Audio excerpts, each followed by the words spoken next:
कधीच नाही चुकणार तुमचे फेवरेट टीव्ही शोज झी5 सोबत, तेही एकदम फ्री। मी आहे ना। हो हो मी जितकी चेंज झाली आहे ना श्रीनिवास, तितकं कोणीच चेंज नाही होऊ। पण त्यात तुझं काय?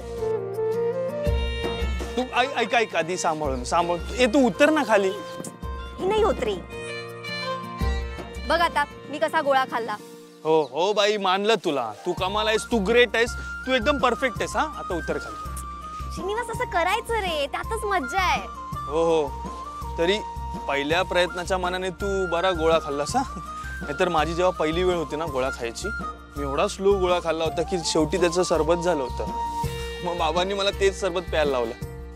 असा किती लहान होतास तू? असं नाही, 3-4 वर्षाचा। तेव्हा तुझ्या दादा मामाने तुला गोळा खाऊ दिला? नाही, तेव्हा मी दादा मामाकडे नाही राहायचो।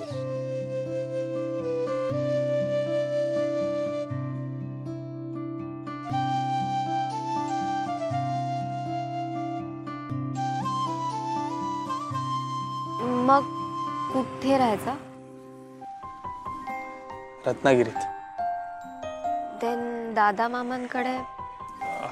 रत्नागिरीत बाबांचा खूप मोठा बिझनेस होता, तो बुडाला।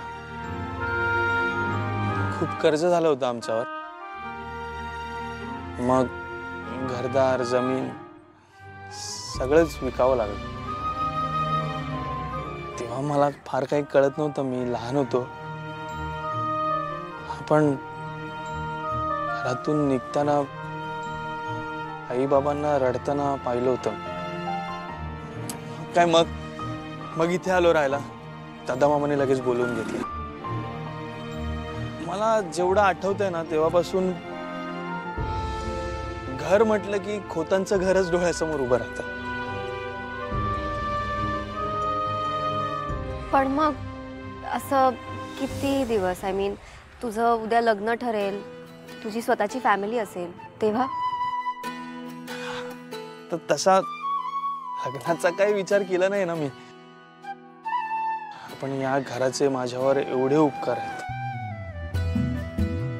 ते मी आयुष्यभर फेडत राहीन।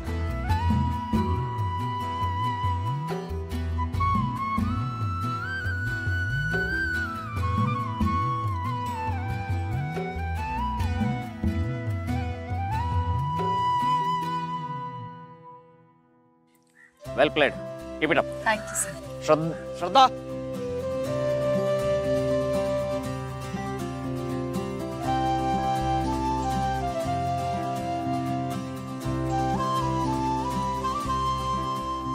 मला काय माहित होतं की तू चांगलं खेळतेस, सो मी त्याचं कौतुक नाही करणार।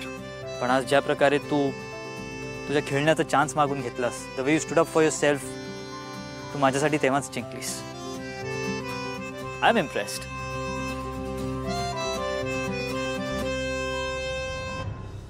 झी5 ॲप डाउनलोड करा आणि पहा सर्व एपिसोड्स एकदम फ्री।